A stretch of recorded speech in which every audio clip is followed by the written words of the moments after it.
I would hope that people would be concerned about the fact that young children in Afghanistan are being killed by the Taliban. And there's a lot of evidence to suggest that the Taliban are killing children and especially women, and their treatment of women is absolutely unconscionable. And so I would hope that these same people would have these concerns too and voice them to the Taliban.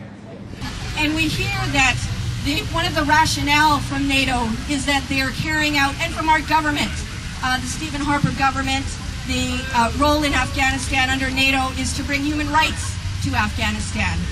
Very interesting that Stephen Harper is concerned about human rights and women's issues in Afghanistan, given that the Harper conservative government has cut programs to benefit women and also many cuts to social programs.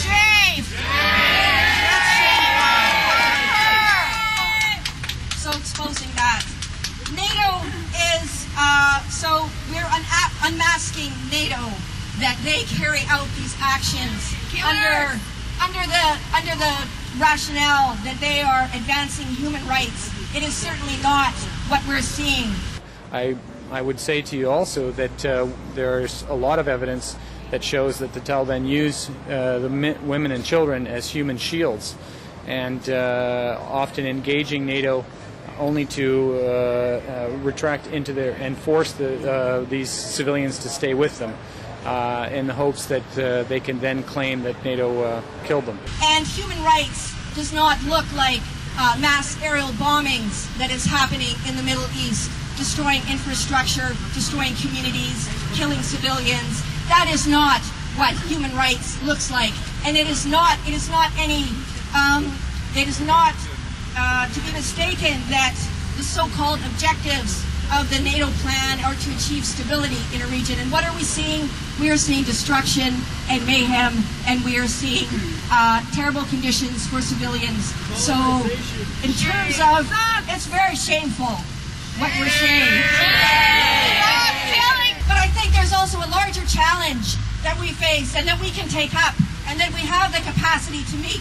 The larger challenge is to build an alternative plan to NATO, starting with the abolishment of NATO, but that we should work towards a broader perspective of rallying to build a broad peace movement. Down with NATO!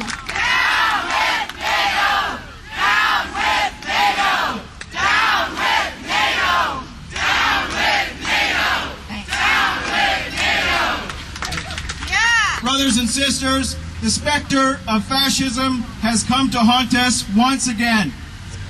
Across the globe, men and women are again dying at the whim of the corporatists for purposes that ring hollow and carry no link to historical imperatives present in the Middle East and elsewhere.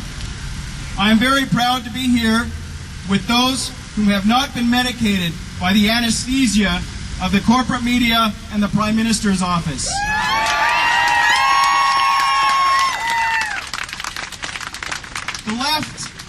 The left has always been the canary in the coal mine when it came to warning society about the drift to corporate militarism and fascism. That desire of military juntas to establish dominance over the political sphere. Some of us here may even have experienced firsthand the results of such imperially advocated influence. Many of our brothers and sisters throughout history have fought this same battle. We share something in common with them today. We stand in the coal mine to denounce, just as they did, the seizing of power by the militarists and the corporatists. We who remember history and communicate to our fellows the true nature of Canada's endeavours abroad in support of the U.S. foreign policy. We who know that development is not about the height of your skyscraper, but the health and vitality of all citizens. What do you say to those critics that think that NATO is just an extension of the United States, the Pentagon orders? Yeah, I've heard that before, and I can tell you the one aspect of the NATO alliance that shows that no one country runs the alliance is the fact that in order for NATO to make decisions, all 26 countries have to agree. The actions of the Conservatives and the Prime Minister have put the con in conservative. From the environmental arena to their foreign policy agenda. Real human security in Afghanistan, and by reflection Canada, will never be achieved by the barrel of a gun. This tactic only sows more conflict and provides greater wealth to the profiteers. Real development does not mean indebting a new society to the IMF for generations. If you're asking me who asked us, the international community asked us through the UN. So it's NATO didn't impose itself on Afghanistan; it was asked to go there. The UN Council, I understand, was divided into their approach, and a couple of nations, namely Russia and China, did not approve it. So would you still think that United Nations asked NATO to go in Afghanistan? Well, if there was a resolution signed, there is a resolution. I don't know the resolution right now, but I know that the UN did agree on a resolution, and that means that there was unanimous consent in the Security Councils. If there is anything that we have learned from our nation's role in Afghanistan, it is this: we must engage in a broad discussion across Canada in regards to the composition and nature of our armed forces and strategic alliances. We must ask why it was so easy to become involved in this farce of a mission against public opinion. If this is a participatory group of nations, doesn't it impinge on the prosperity of the United Nations as a global police, if you want, of conflicts around the world? We are not. NATO has made a statement just as recent as last fall at the last summit that the nations do not consider themselves a global police force. We are we are an alliance with global partners, but we are not and should not be perceived as a global force. We have the responsibility, the NATO responsibility. The first responsibility of NATO is to protect the nations that are in the alliance. That's how NATO was born. Collective defense. An attack on one is an attack on another. Isn't it the same thing United Nations as the United Nations say an attack on one is an attack on all, and therefore if everybody is included, wouldn't it be more universal, more democratic than just having a little club of we against them? Well, and that's why NATO has an open door policy. If you wish to join our alliance, and there are many there of joining. It is a wake-up call for Canadians to examine why and for whom we send our men and women to die in a far-off country. A lot of members from the community showed up just on their own merit because they feel the same way as us, that we don't support NATO and we don't support the war. Some of the problems that we're specifically dealing with in this particular action is the use of cluster bombs and depleted uranium. Both of them do incredible environmental damage and affect birth defect rates, and as well the cluster bombs are basically like landmines scattered all over the country, and we feel that's not the best way to win the hearts and minds of these people, and that violence and war is not the answer for trying to successfully do a positive impact in society as Canada, or a positive impact on the world.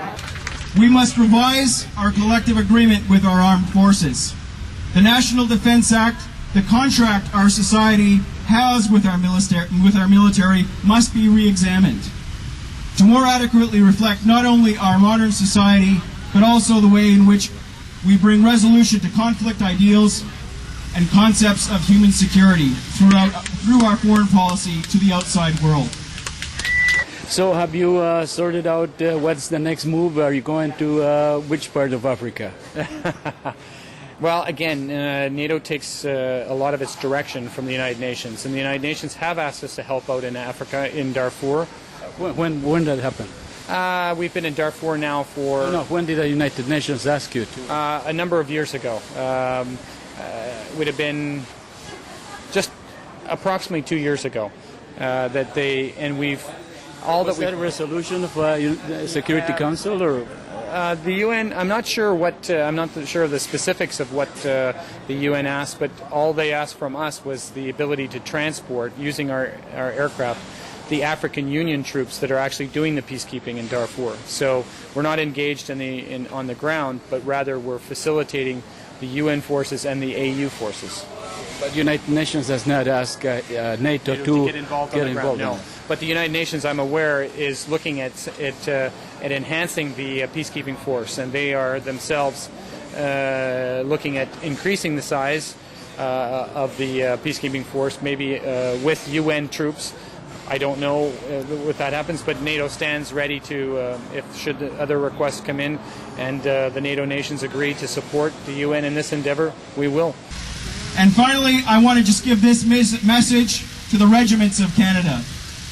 Remember that much of your proud history was forged in the fight against fascism, not in the enabling of it. Thank you very much.